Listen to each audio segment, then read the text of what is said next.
Glória a Deus.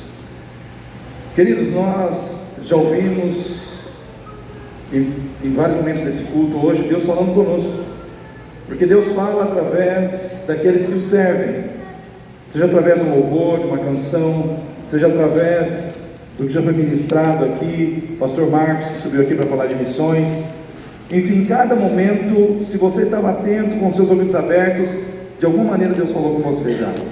Amém? Mas quem ainda quer ouvir a voz de Deus? Louvado seja o nome de Jesus.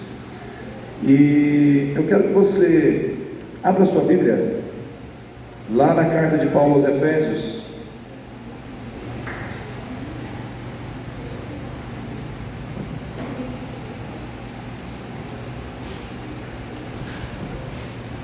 Carta de Paulo aos Efésios, capítulo 5.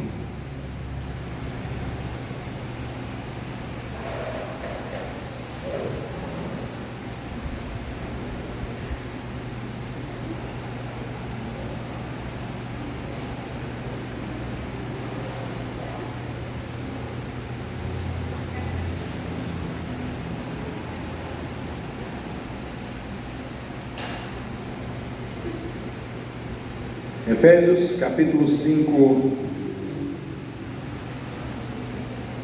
versículo 11.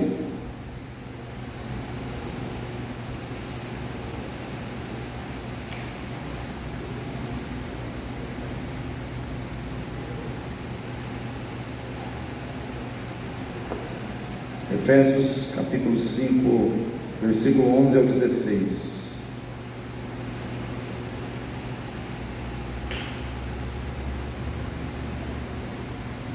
Quem achou diz amém? Amém. Vou estar lendo aí, os irmãos acompanhem com suas Bíblias abertas, cada um com a sua versão. Talvez algumas palavras sejam diferentes, mas com certeza são sinônimas, né? Ou seja, tem o mesmo significado. Então diz assim a palavra de Deus, Efésios capítulo 5, versículo 11: E não comuniqueis com as obras infrutuosas das trevas, mas antes condenai-as, porque o que eles fazem em oculto, até dizer é torpe, mas todas essas coisas se manifestam sendo condenadas pela luz, porque a luz tudo manifesta. Por isso diz: desperta tu que dormes, levanta-te dentre os mortos, e Cristo te esclarecerá. Portanto, vede prudentemente como andais, não como necios, mas como sábios, remindo o tempo, porquanto os dias são maus. Amém, igreja? Então esse texto aqui é um texto de exortação à igreja de Éfeso, pregado, ministrado pelo apóstolo Paulo àquela igreja. E eu vejo assim, irmãos, Deus, Ele não se cansa de falar com a igreja. Em muitos momentos, com certeza esse texto que eu acabei de ler hoje aqui já foi lido em muitas outras igrejas de Cristo, espalhadas em toda a face da terra, porque a palavra do Senhor, ela se renova, ela se renova, ela se renova. E a exortação que foi ministrada naquela época para aquela igreja, ela se encaixa também para a realidade vivida por essa igreja aqui hoje, nesse bairro chamado Jardim Itatiaia, para a minha vida, para a sua vida. E quando a gente pensa na palavra exortação, quando a gente fala assim, Deus vai exortar você, tem gente que pensa que a exortação é levar uma dura, é levar um puxão de orelha, né? Tem gente que já associa a palavra exortar com corrigir, com correção. Mas se você buscar na essência o significado etimológico dessa palavra, exortar significa encorajar. Exortar significa trazer e colocar do seu lado, levantar o ânimo, encorajar, procurar mostrar para aquela pessoa que ela pode se desviar de uma situação e caminhar numa direção diferente, para que ela possa ter um resultado realmente benéfico para a sua vida. Então, quando Deus nos exorta, Ele quer nos trazer e colocar aonde? Ao lado dele. Quando eu e você somos exortados por Deus, é como se Deus pegasse, estendesse a sua mão e nos trouxesse para colocar do lado dele. Por quê? Porque nós não estamos andando do lado dele. Se alguém age no sentido de trazer alguém para o seu lado, é porque aquela pessoa não está caminhando ao seu lado como deveria. E hoje nós precisamos pensar muito seriamente nessa questão de estarmos andando lado a lado com Deus. Nós vemos o próprio texto que nós lemos aqui diz que os dias são maus. Por que os dias são maus, irmãos? Porque nós vemos que a degeneração moral ela está crescendo no mundo, né? São ideologias que propagam tudo aquilo que é ruim, tudo aquilo que é pernicioso. São as nossas crianças que estão sendo alvo de uma enxurrada de situações que vem para desviar as crianças, principalmente as crianças, dos caminhos de Deus. É ideologia de gênero, é dia das bruxas, é dia dos bruxos, né? Não sei se ontem o Mateus e a Jaqueline foram no shopping, né? Ficaram meio assustados com o que viram lá. Então é um culto a um paganismo, né? Se nós pararmos para estudar na história de onde vem essa questão de Halloween, de dia dos bruxos, dia das bruxas, haviam cultos praticados, irmãos, pelos druidas, pelos celtas na Europa, né? Era uma prática muito comum na época medieval, e isso era muito forte, né, na vida desses povos. E isso foi sendo propagado, isso foi sendo difundido. Muitas dessas situações acabaram também se incorporando, de certa forma, ao religiosismo da Igreja Católica Romana. Muitas coisas acabaram sendo sincretizadas, né? E isso vem às vezes com uma roupagem diferente e vai entrando na nossa vida, o sincretismo religioso vai tentando abafar a nossa fé em Cristo. Então hoje nós estamos vivendo um tempo em que ter fé, né, em Deus, ter fé em Cristo, é para quem realmente está lutando, é para quem realmente está batalhando para se manter na presença de Deus, é para quem está com os ouvidos atentos à voz do Senhor. Esses dias eu ouvi um comentário de um senhor chamado Dr. Alex. Ele é neurocientista, pastor, e eu acompanho muitos vídeos dele, ele falando que hoje nós estamos vivendo um tempo de extinção da fé. Hoje, de certa forma, o mundo está trabalhando para que o pensamento científico, racional, o pensamento frio e calculista se sobreponha ao pensamento originado na fé, que é aquele pensamento onde a pessoa crê em alguém que está fora do contexto material e se prostra a essa pessoa e se rende a essa pessoa, a esse ser, e busca um relacionamento de aprovação com esse ser que nós entendemos que é Deus. E o pensamento científico hoje, o pensamento racional hoje, ele está entrando, ele está de certa forma se sobrepondo à fé, e isso de certa forma está entrando também na vida dos cristãos.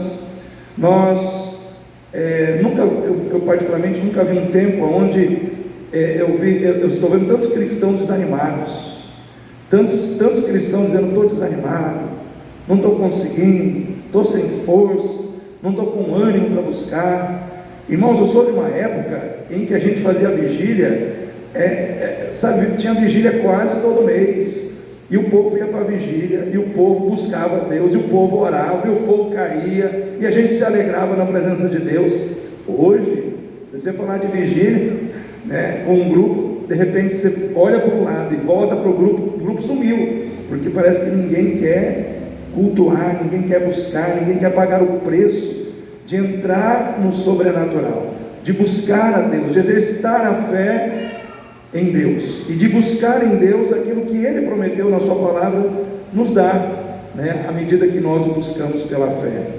Então eu vejo assim, irmãos, essa exortação ela vem para a igreja hoje dizendo que nós não devemos compactuar com as obras infrutíferas das trevas. Nós, como povo de Deus, não podemos, irmãos, nos associar às obras malignas, né, a tudo aquilo que é errado, a tudo aquilo que é pernicioso. Nós temos que nos posicionar contra aquilo que é errado. E hoje em dia parece que o mundo está trabalhando para que você tenha medo de se posicionar. Sim ou não, irmãos? Porque se você se posiciona e se você fala que algo está errado, você já corre o risco de ser enquadrado por algum tipo de lei, você já corre o risco de ser enquadrado, de certa forma que você vai receber uma multa ou alguma coisa assim. E aí vai gerando dentro de nós o quê?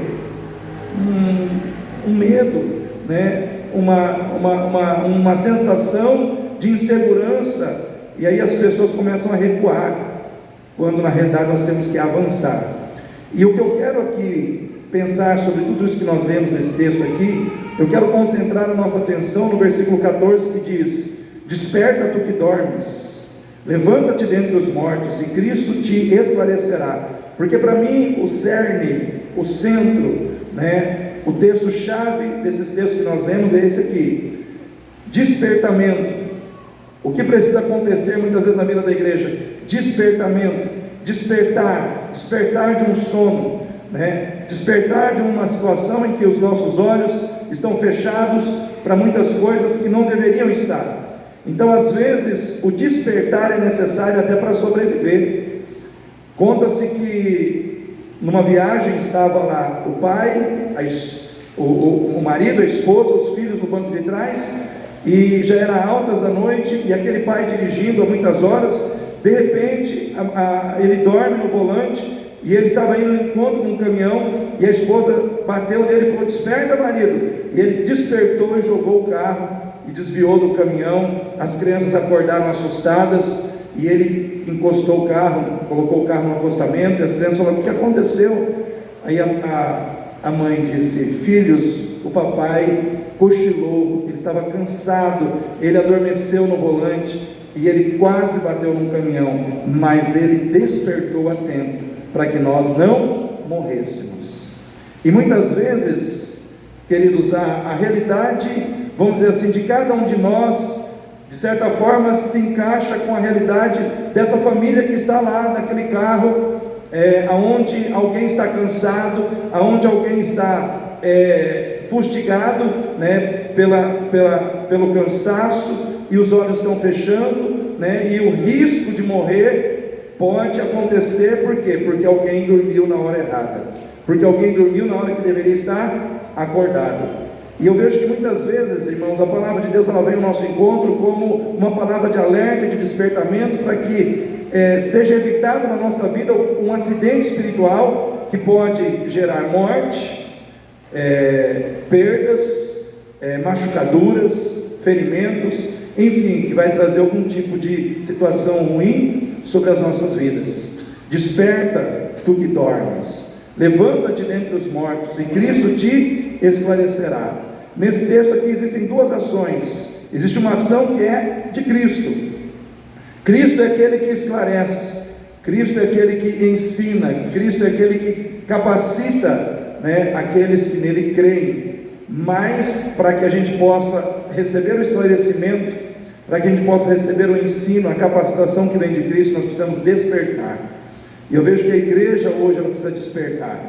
E a igreja precisa despertar primeiro para quê?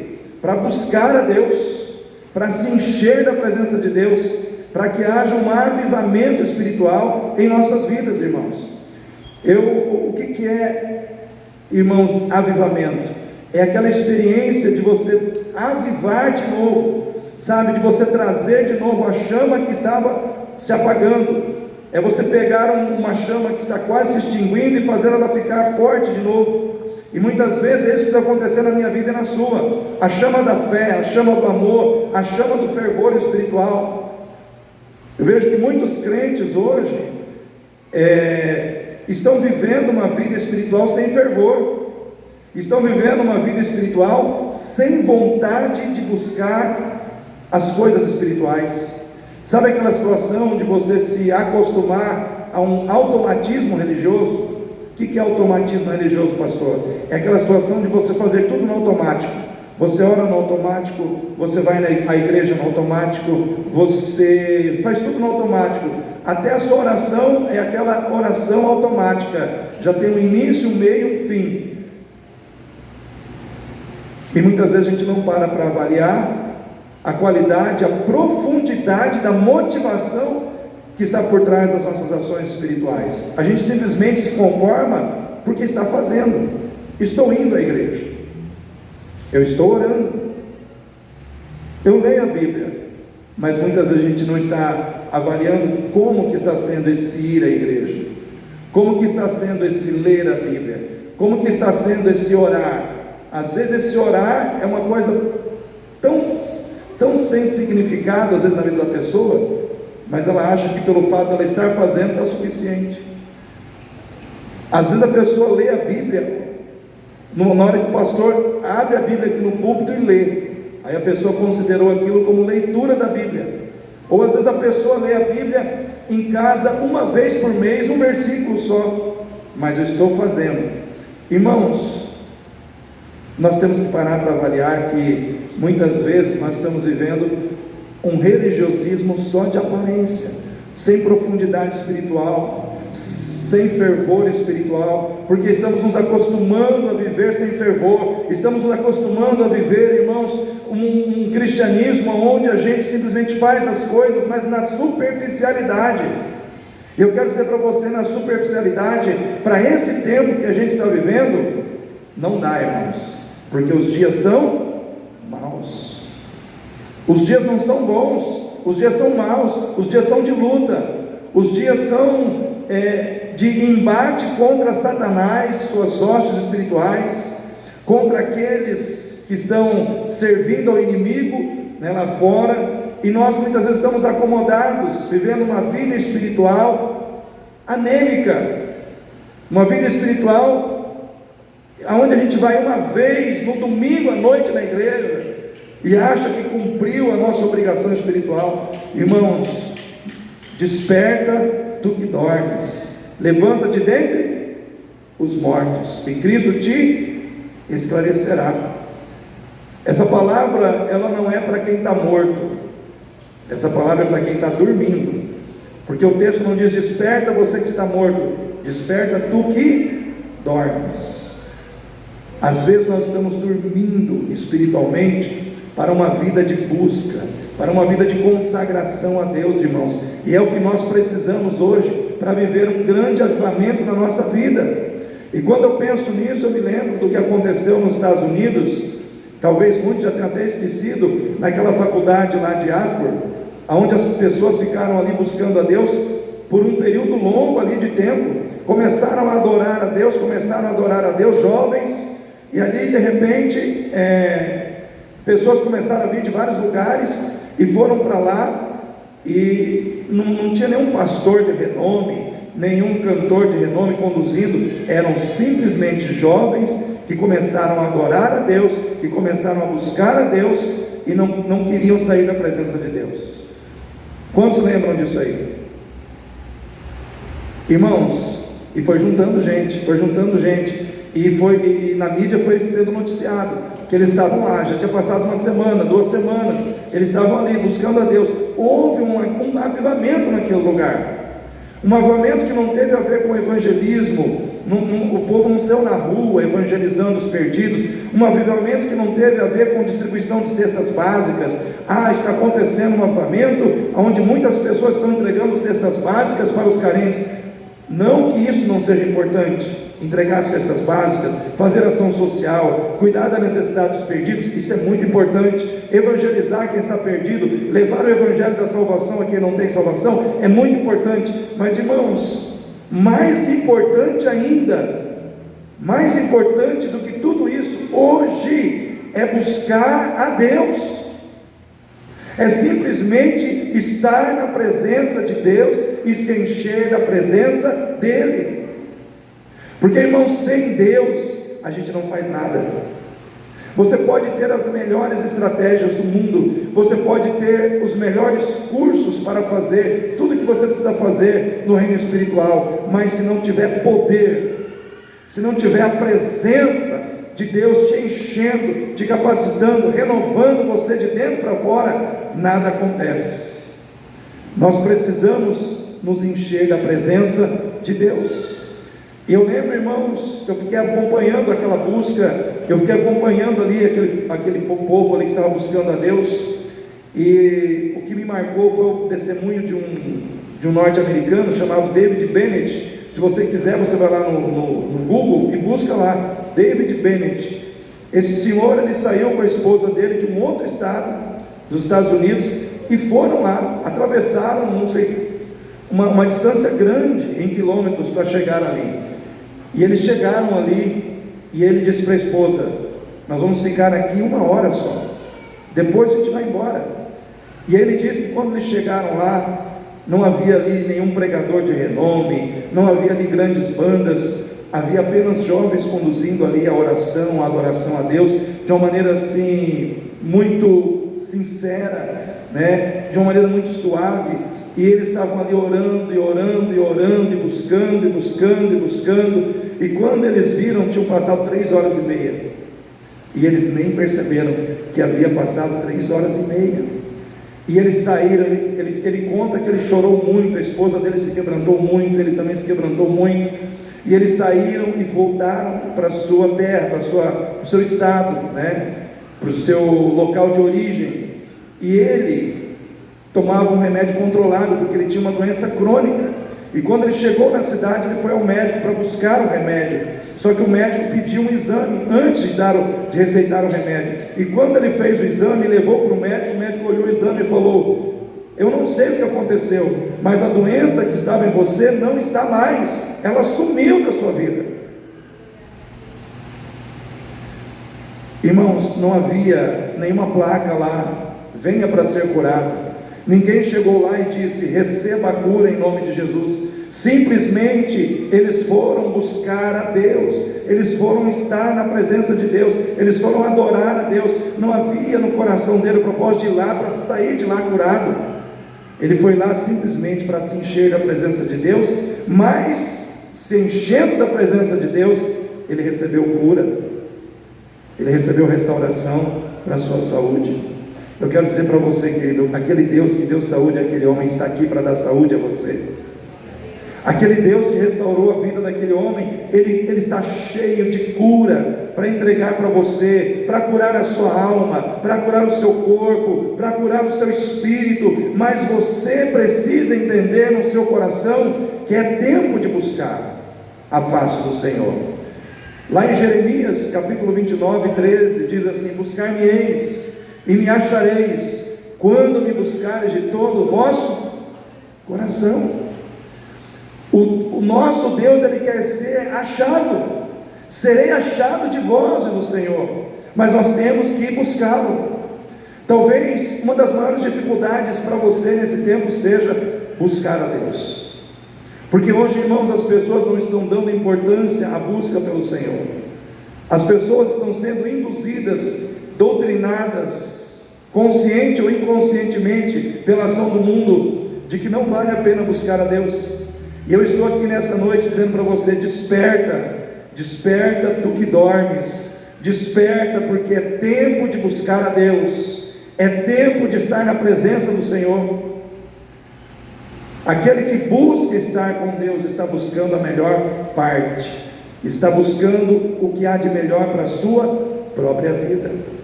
Foi isso que o Senhor Jesus disse para Marta, quando Maria estava aos seus pés. Diz a palavra de Deus que Jesus visitou Marta e Maria, as duas irmãs, que eram irmãs de Lázaro, e Marta estava correndo de um lado para o outro, preocupada em fazer as coisas, preocupada em mostrar o seu valor através daquilo que ela estava fazendo, e ela estava dentro daquela casa, cuidando de uma coisa, de outra, limpando a casa, isso e aquilo, e Maria estava onde? Aos pés de Jesus.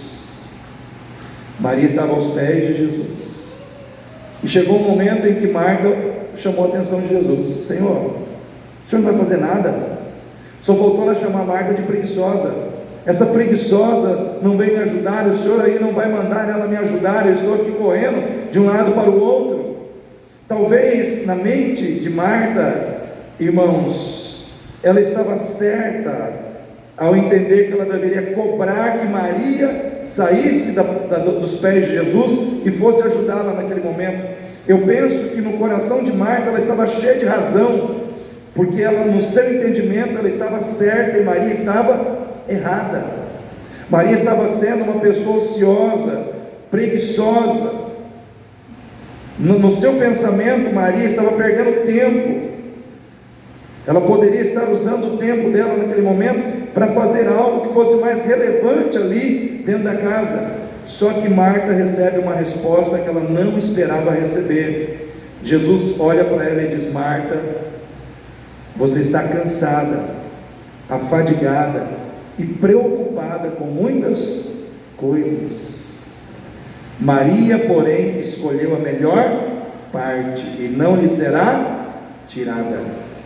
Naquele momento, quem foi corrigido não foi Maria, foi Marta, porque ela estava cansada, estressada, afadigada, e ela estava julgando a sua irmã, porque no seu pensamento a sua irmã estava errada.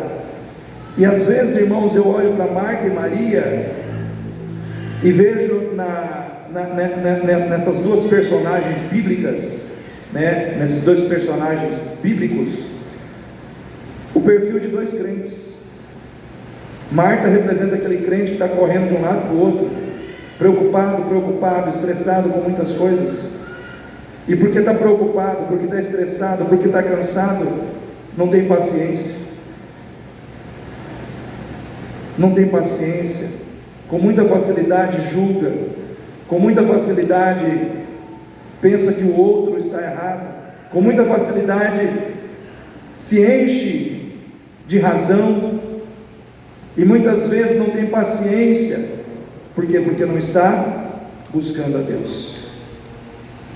Mas também nós temos Maria, é aquela pessoa que está ali aos pés do Senhor, porque muitas vezes entende que não tem forças e precisa buscar a força naquele que tem, porque entende que não tem o entendimento necessário para fazer o que precisa ser feito, e está buscando o entendimento naquele que tem o entendimento, porque entende que muitas vezes precisa de cura, e está buscando a cura naquele que tem a cura para entregar. Eu quero dizer para você, querido, talvez o mundo está fazendo de você uma Marta, uma pessoa que não tem paciência para ouvir a palavra de Deus, uma pessoa que não tem paciência nem para estar na igreja, uma pessoa que tudo para você tem que começar no horário tal e terminar no horário tal. Você muitas vezes está cheio de você mesmo e das preocupações que o mundo colocou lá fora no teu coração, e isso tem feito de você uma pessoa infeliz, isso tem feito de você uma pessoa insatisfeita. Mas eu quero dizer para você, existe um Deus aqui que não está aqui para te condenar, mas para te levantar. Existe um Deus que não está aqui para dizer que você não pode, mas que você pode, se você buscar a face dele. Nós ouvimos o pastor Marcos falar sobre Israel, a construção do terceiro templo que já está aí, tudo preparado para acontecer, e para que essas profecias se cumpram, a construção desse terceiro templo tem que acontecer onde está a mesquita de Omar, aquela mesquita dos muçulmanos. E quando isso acontecer, irmãos, pode ter certeza, a volta de Jesus vai acontecer também, o aparecimento do anticristo também vai, é na sequência, A Bíblia diz que o Senhor não vai voltar sem que primeiro se manifeste o anticristo. Então o templo tem que estar construído para que ele, o anticristo, possa entrar nesse templo, mas tudo está caminhando para o cumprimento profético daquilo que a Bíblia prediz pelos profetas. Eu penso assim, nós que temos conhecimento do que está aqui, quem não tem conhecimento bíblico, a gente entende, vai falar, isso é conto da carochinha, isso é doideira desses crentes malucos, Quem não conhece de Bíblia vai pensar mil e uma coisas, vai achar que isso aqui, irmãos, não deve ser levado a sério. Mas a gente que leva a sério as questões da fé, porque nós levamos a sério o que está revelado na palavra de Deus, nós deveríamos, eu penso assim, como igreja, os crentes deveriam estar em peso na igreja. Se nós estamos vivendo um tempo que antecede, tudo está mostrando que antecede a volta de Jesus, a gente tinha que estar lá fora, assistindo televisão, assistindo Fantástico, Show da Vida, se enchendo de besteira, de reportagem, que a gente já sabe o que vai passar, quem matou, quem morreu, quem isso, quem aquilo, ou vendo programas que falam da vida dos outros, de artista, quem casou, quem separou, quem adulterou. Ou a gente tem que estar na igreja se enchendo da pessoa e da presença de Jesus. Qual é a atitude que nós devemos ter? O que vai fazer, o que vai ser mais relevante no sentido de nos manter em pé, irmãos, diante do momento que nós estamos vivendo? Se você quer, vamos dizer assim, se encher do que o mundo oferece, é um direito que você tem. né? Eu não estou aqui para dizer que você não pode, eu estou aqui apenas trazendo uma reflexão ao seu coração. O que vai ser mais relevante, o que é mais importante hoje?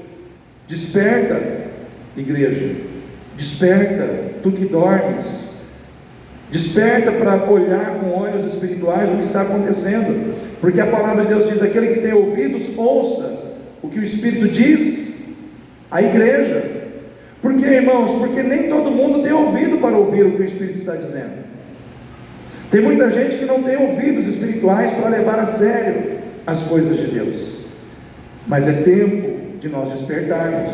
Por quê? Porque tudo está se cumprindo. Porque estamos na iminência da volta de Jesus. Porque, irmãos, estamos vivendo num mundo caótico, né? Estamos vivendo num mundo de guerra, de tragédias, de dificuldades em todos os níveis. E nós precisamos parar de ficar olhando só para a terra, parar de ficar olhando só para aquilo que eu quero conquistar aqui, a minha felicidade aqui, a minha realização aqui. Irmão, você não foi chamado para viver a eternidade aqui, você foi chamado para viver a eternidade no céu com o Senhor. Então você precisa começar a valorizar o lugar onde você vai passar a sua eternidade. Porque, irmãos, aqui tudo passa. O Senhor disse: os céus e a terra passarão, mas as minhas palavras não hão de passar. Ou seja, o que eu disse vai se cumprir. Então nós temos que ter temor no nosso coração a respeito dessas coisas.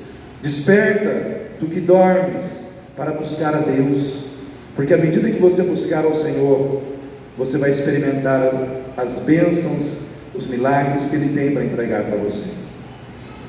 Busca a Deus, é tempo de buscar a Deus.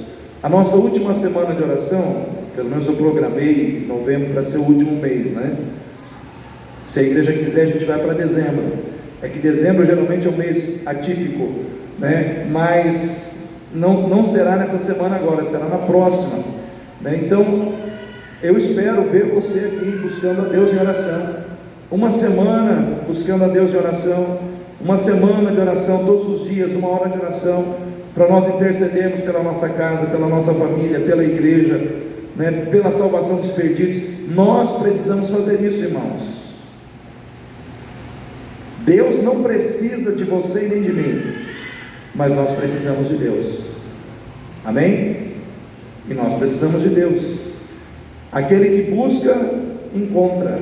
Aquele que pede, recebe. E aquele que bate, abrir-se-lhe-á a porta. É o que o Senhor Jesus disse, mas a ação precisa começar em nós. Para que Deus possa abrir a porta, nós temos que bater. Para que Deus possa entregar, nós temos que pedir. Para que Deus possa, irmãos, ser achado, nós temos que buscar. Nós temos que buscar. Existe uma ação que deve partir de nós. Desperta do que dormes, para viver um modelo de vida que não permita que as pessoas te confundam com quem está morto. Porque você que está em Cristo, você não está morto. Mas muitas vezes, por estar dormindo, você pode ser confundido com quem está morto. Quando você olha para esse texto assim: desperta tu que dormes, levanta-te dentre os mortos. Por que é usada essa expressão, irmãos? Para fazer distinção entre aquele que está dormindo, mas tem vida, daquele que está morto e não tem vida. Quem que é o vivo e quem que é o morto aqui? O termo desperta tu que dormes, ele é aplicado às pessoas salvas, aqueles que aceitaram a Jesus, porém estão se deixando dominar por um estilo de vida mundano, por um estilo de vida que mais parece com a vida que aqueles que não conhecem a Deus estão vivendo. Os mortos são aqueles que não conhecem a Deus, que não conhecem a Cristo, que não receberam salvação, e por isso estão mortos nos seus delitos e nos seus pecados. Aí eu faço uma pergunta: se você tem lá 10 corpos estendidos, todos com a mesma roupagem, todos deitados, tem 8 que estão mortos e tem 2 que estão dormindo, mas estão todos deitados numa mesma posição. De longe, você tem como saber quem está dormindo e quem está morto? Porque todos ficam parecidos. Todos ficam parecidos. O que está dormindo e o que está morto. E o que tem acontecido, infelizmente, nos dias de hoje é isso. O crente que está salvo, que tem vida, ele está vivendo uma vida que está muito parecida com a vida daquele que não tem vida, com a vida daquele que está morto espiritualmente. Eu quero dizer uma coisa para você, querido. Quando você olha lá Apocalipse 21:8, você vê ali que homossexuais, gays, lésbicas, aqueles que estão na prostituição, na imoralidade sexual, aqueles que estão no crime, roubando, matando, aqueles que estão na bruxaria, na feitiçaria, essas pessoas têm uma reserva no inferno.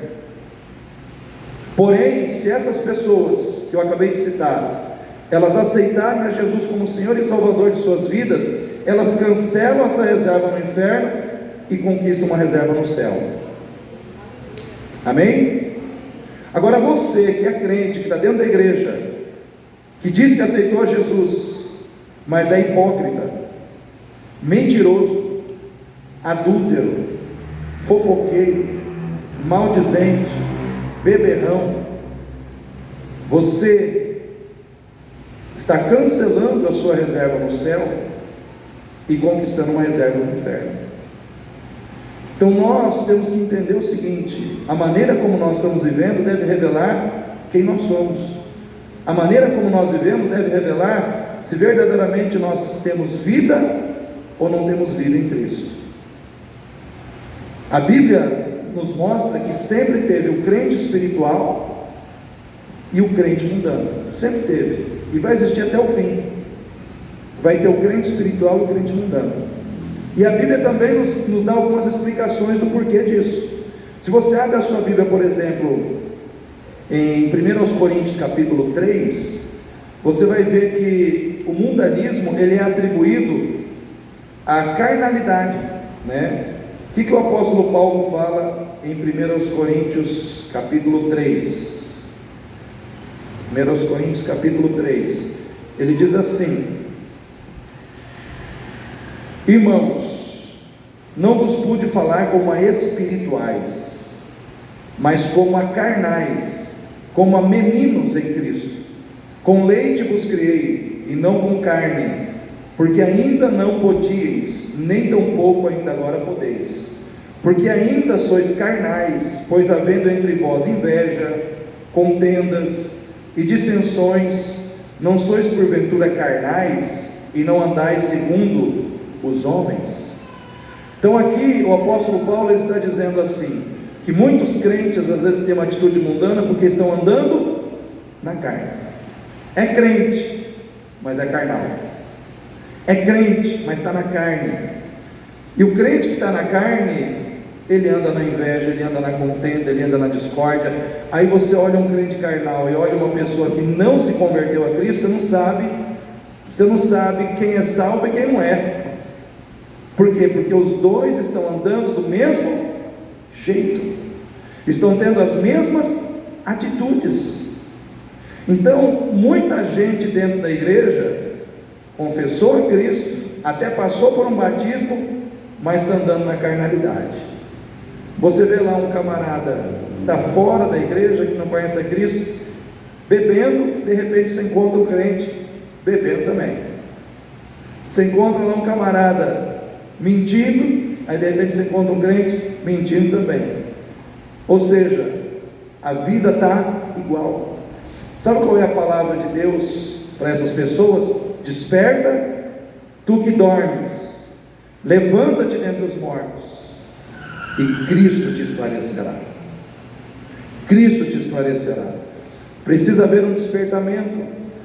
A carnalidade e a imaturidade levam as pessoas a viver de forma mundana, porque aqui ele está dizendo, como meninos, eu tive que tratar com vocês. Quando a gente usa o termo menino, a gente está falando de alguém maduro ou de alguém imaturo, irmãos? Hein, mãe dele? Imaturo, né? menino, você é um menino.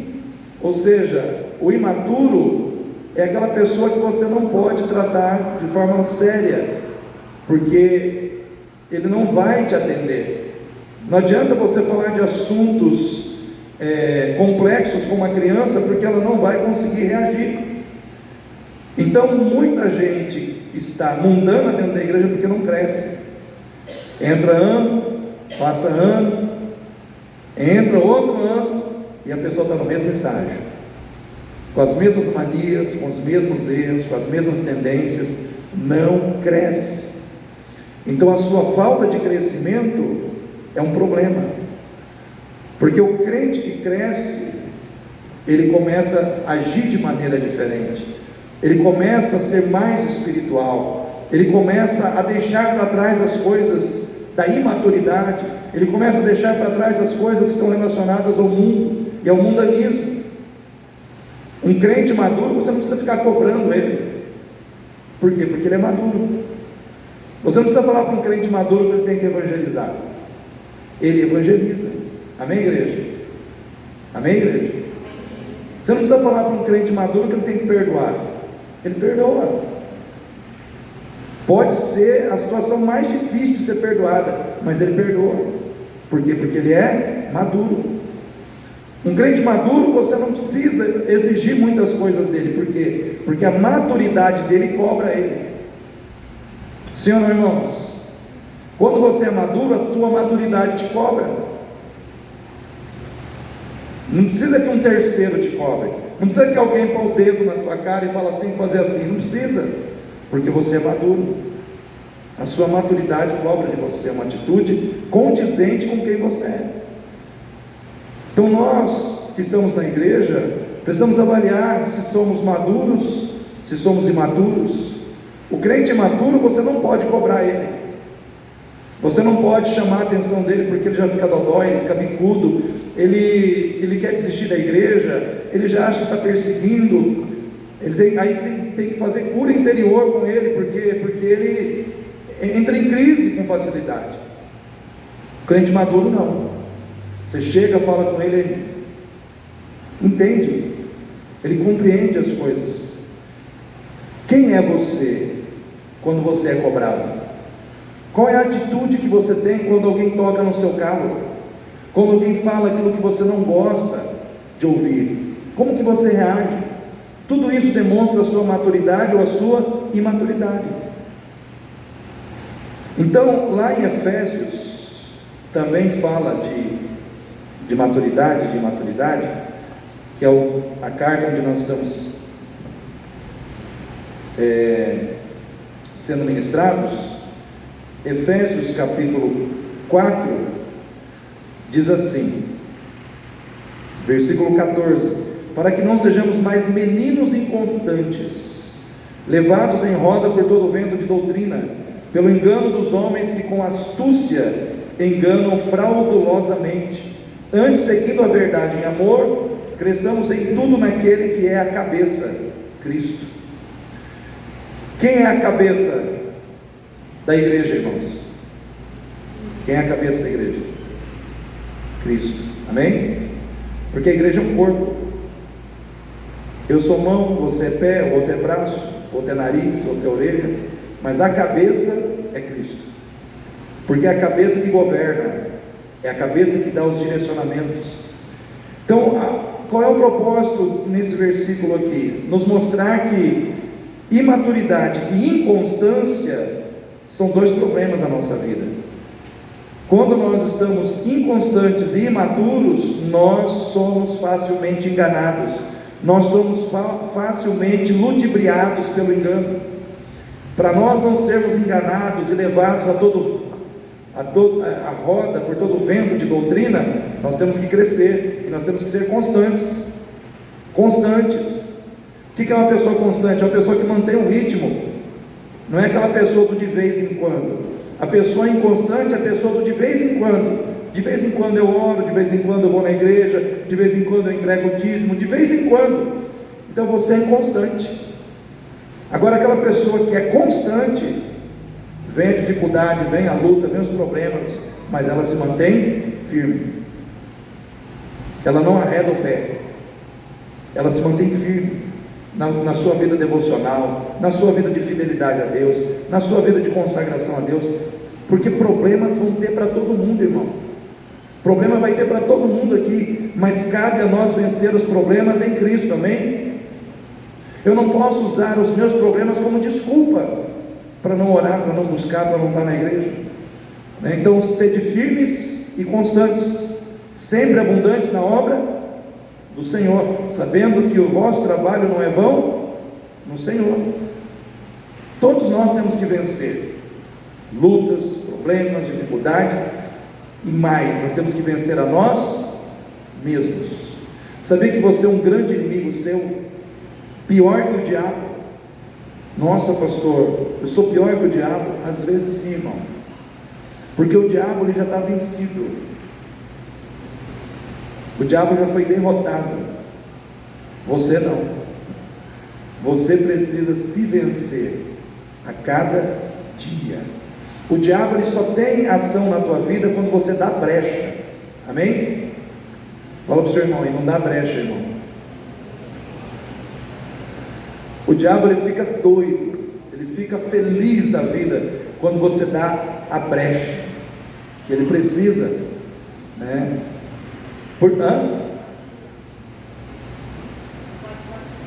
Não pode vacilar. Minha esposa está aqui me ajudando a pregar hoje. Ela falou que a gente não pode vacilar. Então, irmãos, os vacilos, as brechas que a gente dá, é ali que o diabo entra. Agora, se você não der brecha, ele não trabalha, ele não tem como trabalhar.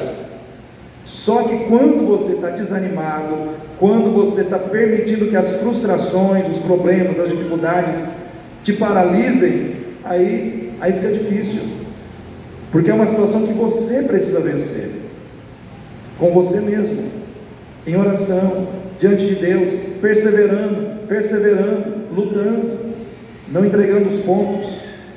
Desperta, tu que dormes, para viver uma vida diferente daqueles que estão lá fora, sem Jesus. A sua vida precisa ser diferente, precisa ter diferença entre a minha vida, a sua vida e a vida de quem está perdido. As pessoas não podem olhar para mim, pastor Gaudilei, olhar para você, nós que dizemos que estamos em Cristo, as pessoas olham para nós e vê a gente fazendo as mesmas coisas que quem não está em Cristo está fazendo. Aí o que vai acontecer? Elas não vão crer que o Evangelho transforma. Sim ou não, irmãos? Que Evangelho é esse que o pastor está dizendo que transforma?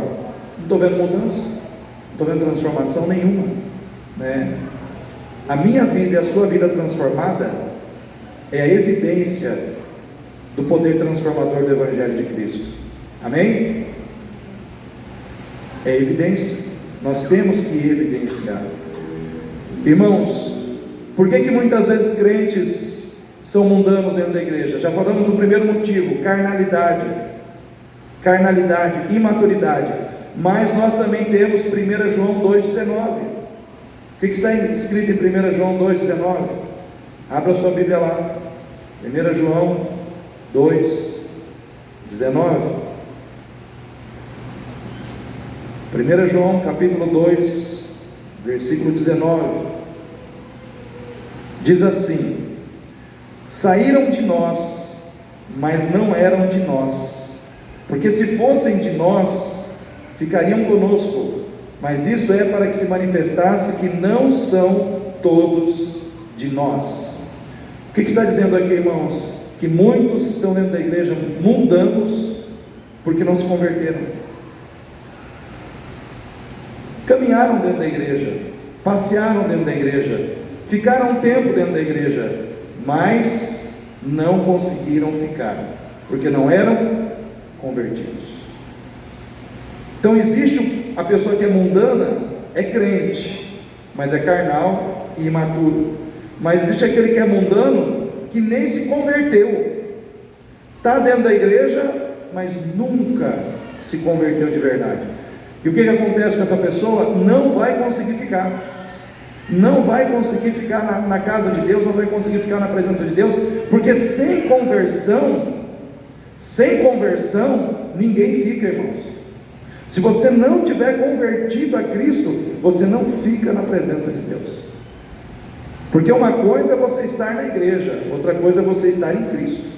Tem gente que está na igreja, mas não está em Cristo. Eu já falei isso. O estar na igreja é uma pequena evidência de que você está em Cristo, mas não quer dizer que você está em Cristo porque você está na igreja, né?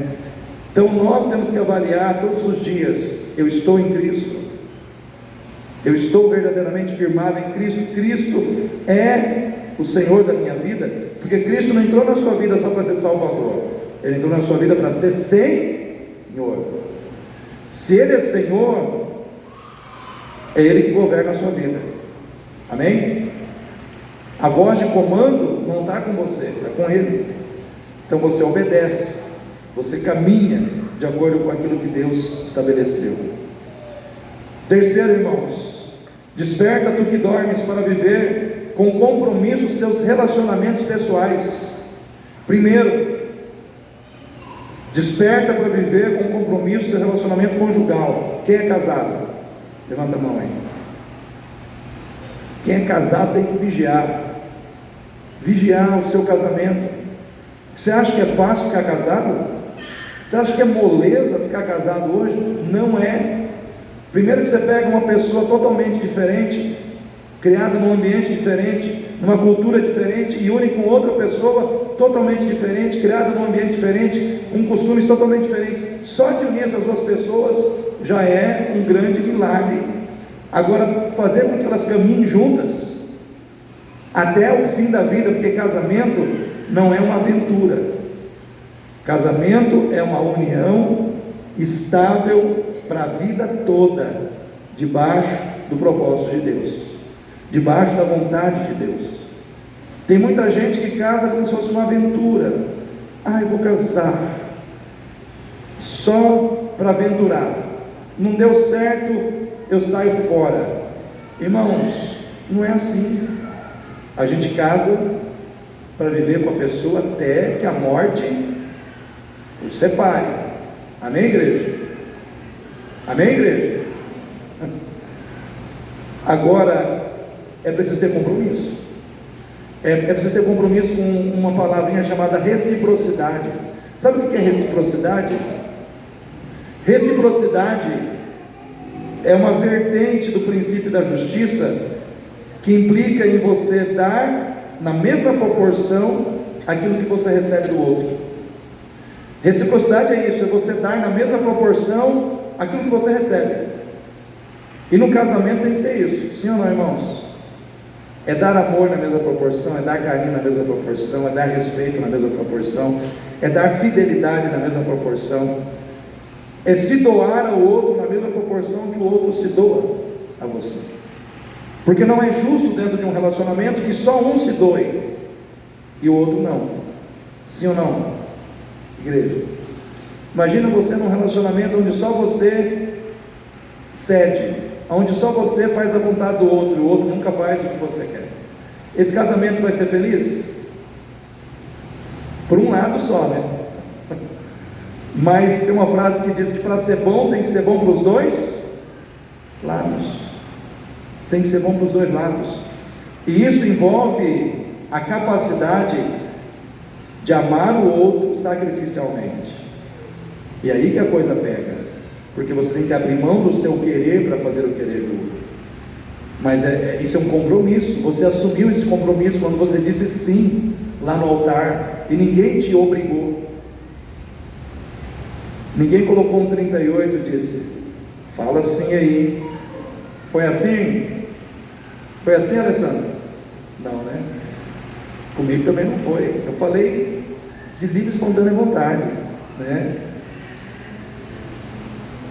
Estou aí já 31 anos. Se eu erro aqui, uma cadeira voa de lá para cá, né?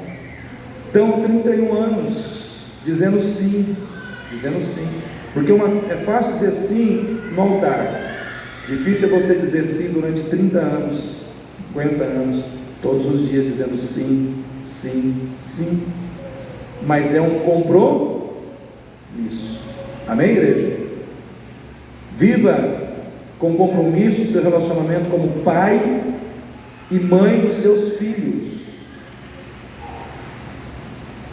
Hoje, irmãos, é preciso que os pais tenham uma preocupação com os seus filhos. Tem uma frase que diz assim, que aquele que educa um filho planta com sabedoria para colher com satisfação. Tem um provérbio chinês que diz assim: você quer resultados a curto prazo? Plante hortaliças. Você quer resultado a médio prazo? Plante árvores. Você quer resultado a longo prazo? Eduque seus filhos. Sabe qual é a tua missão como pai, como mãe? Presta atenção aqui, quem é pai e mãe aqui? Você tem a missão de ser a pessoa mais importante na vida do seu filho, na vida da sua filha. E você não será essa pessoa simplesmente porque você gerou essa criança numa relação prazerosa, uma relação sexual prazerosa. Você ganhou já essa condição. Não. Para você ser a pessoa mais importante na vida do seu filho, você vai ter que ter compromisso e dedicação em amar o seu filho, a sua filha, em estar participando da vida do seu filho, da sua filha, de uma maneira muito intensa. Por que os pais hoje têm dificuldade com os filhos? Porque o tempo, parece que eles não têm tempo para estar com os filhos. Só que se você não tiver tempo para estar com o teu filho, alguém lá fora vai ter. E aí você vai começar a chorar depois. Irmãos, criar filhos é uma coisa importantíssima. Aí vem aquelas pessoas dizendo assim: ah, mas eu não estava preparada para ser mãe, eu ainda tenho muita coisa que eu queria para mim, eu quero para mim, buscar para mim. Mas por que gerou a criança? Por que deu a luz?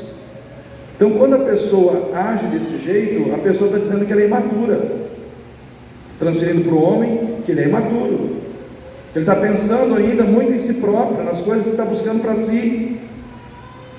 O que vai acontecer com um pai e com uma mãe assim? Não vai conseguir dar a atenção que o filho ou a filha precisa, porque ainda está imaturo como pai e como mãe. A mentalidade de pai e de mãe não foi ainda amadurecida. Por quê? Porque está pensando muito nos seus prazeres pessoais, naquilo que está buscando para si. Aí o filho é um atrapalho, ou a filha ou o filho é um atrapalho. Aí não dá para o filho ou para a filha a atenção que o filho ou a filha precisa. O que vai acontecer? Vai perdendo o contato com o filho ou com a filha. Pais, vamos atentar. Desperta como pai, desperta como mãe. Sabe por quê? Porque ter um filho ou uma filha, você está recebendo de Deus algo que Deus vivenciou conosco, que é a experiência de você criar um ser à sua imagem e à sua semelhança. Né, Alessandra? Guilherme não tem uns negocinhos, traços teu? Tem da Ana Cláudia também, sim ou não? A sua imagem, a sua semelhança. É a oportunidade que Deus deu a vocês. Estou usando vocês como exemplo, vocês estão bem aqui na minha frente. Poderia ser o Rodrigo e a Luana, que agora vai vir mais uma aí, vai vir uma, né? Já tem até nome? Sara, né? Saber. A sua imagem e a sua semelhança. A gente não para pensar nisso, mas Deus nos deu filhos para a gente colocar neles os nossos valores, para a gente incutir os nossos filhos os valores que nós estamos recebendo do próprio Deus, para gerar neles uma identidade forjada em nós. Então a responsabilidade de cuidar dos filhos é de quem? Os pais. Então você pai, você mãe, abraça com amor essa responsabilidade, porque tem um texto lá em 1 Timóteo 5,8, meu coração balança quando eu leio aquele texto. 1 Timóteo 5,8, é um texto forte, é um texto confrontador, e muitas vezes eu já fui confrontado nesse texto, porque a gente que é pastor, a gente corre demais para cuidar das dificuldades dos outros, e às vezes a gente esquece de cuidar da nossa casa. Então por isso eu muitas vezes fui confrontado com esse texto, mas diz assim: se alguém não cuida dos seus, e principalmente dos da sua família, negou a fé, e é pior do que o infiel. Vou ler de novo: se alguém não cuida dos seus, e principalmente dos da sua família, negou a fé, e é pior do que o infiel. Aí eu pergunto para você, como é que você recebe esse texto na sua vida? Como é que você recebe essa palavra no seu coração? Nós temos que cuidar de quem Deus colocou para a gente cuidar. Amém, igreja? Nós temos que cuidar de quem Deus colocou para nós cuidarmos, e temos que fazer isso com amor. Amar os filhos não é dar tudo que os filhos querem na hora que eles querem, não. Às vezes você tem que dizer não, às vezes tem que colocar limites, mas você tem que amá-los acima de tudo. Amar os filhos não é encher de presente, de coisas, é ser presente. Amém, igreja? Às vezes o maior presente que um filho quer é a presença do pai ou da mãe. Nós temos que ser presentes. Então, compromisso, é um compromisso. Se você não assumir esse compromisso, você vai sofrer as consequências. E eu, como pastor, tenho que te alertar, porque a palavra de Deus vem para te alertar.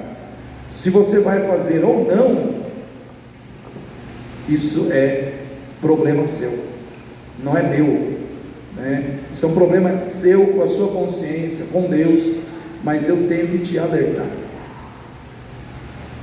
Em último lugar, irmãos, desperta tu que dormes, para ir além do que é natural. Primeiro, em relação ao amor, o que é natural no mundo em relação ao amor? São as pessoas simplesmente estarem ao lado umas das outras enquanto é conveniente. É o amor de conveniência. Enquanto é conveniente eu fico, enquanto não é, quando não é mais, eu abandono. E nós temos que ir além disso. Amém, igreja? Eu tenho que ir além. Eu não posso amar por conveniência, porque é conveniente amar. Não. Às vezes eu estou sofrendo por amar uma pessoa, mas eu tenho que ir além. Às vezes eu tenho que passar por cima do meu orgulho, às vezes eu tenho que passar por cima da dor que aquela pessoa me fez sentir e permanecer amando. Mas por quê, pastor? Porque Jesus amou a minha vida e a sua desse jeito. Você já imaginou se Jesus fosse desistir de você e de mim, porque nós fizemos o coração dele sofrer? Quantas vezes você já fez o coração de Jesus sofrer? Você já parou para pensar nisso? Mas ele não desistiu de você, e você também não pode desistir. Amém? Vá além, vá além, vá além na sua maneira de reagir às situações de tristeza e de decepção que às vezes você passa no mundo. Quando as pessoas elas se decepcionam, elas desistem, elas abandonam, e às vezes nós temos que nos decepcionar, sofrer, passar pela tristeza e não desistir. Isso é ir além. Quando Pedro, ele foi pescar a noite inteira e não pescou nada, frustrado, decepcionado, no dia seguinte ele estava lavando as redes para ir embora. Só que Jesus chegou e falou: volta, lança as redes ao mar. O que ele fez? Se deixou dominar pela decepção e foi embora para casa? Ele ouviu o que Jesus disse, falou: Senhor, não foi isso que ele disse, tá? Mas eu vou usar as minhas palavras. Senhor, eu estou cansado, estou desanimado, estou decepcionado, eu queria ir embora para casa, tentei pescar a noite inteira, não consegui pescar nada, mas sobre a tua palavra eu lançarei as redes.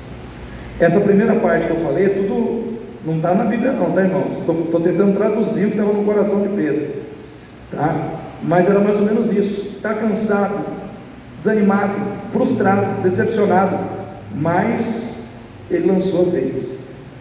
E o que aconteceu? As redes eram cheias de peixe. Frustrado, ele tentou de novo. Decepcionado, ele tentou de novo. Cansado, ele tentou de novo. E no momento que ele tentou, debaixo do direcionamento do Senhor, a bênção veio. Então eu quero dizer para você nessa noite, não sei se você está cansado, cansada, decepcionado, decepcionada, vá além. Vá além.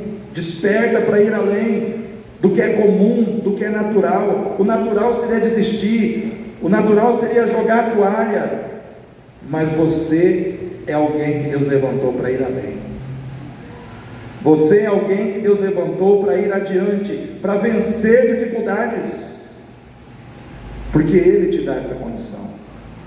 Então eu não conheço a realidade de muitos que estão aqui, inclusive temos visitantes ali, eu nem conheço todos os nossos visitantes, não sei o que está no teu coração, não sei por que você está aqui nessa noite, mas Deus sabe, Ele conhece você por dentro. E se alguma coisa do que foi pregado aqui hoje se encaixa com a sua necessidade, é porque Deus está trabalhando no seu coração, é porque Deus queria te levantar nessa noite. Deus não te trouxe aqui para te derrubar, Ele te trouxe aqui para te colocar em pé. Então eu quero que você fique em pé nesse momento. Eu quero que o Ministério de Louvor venha aqui à frente. Eu quero orar por você. Eu vou orar daqui mesmo.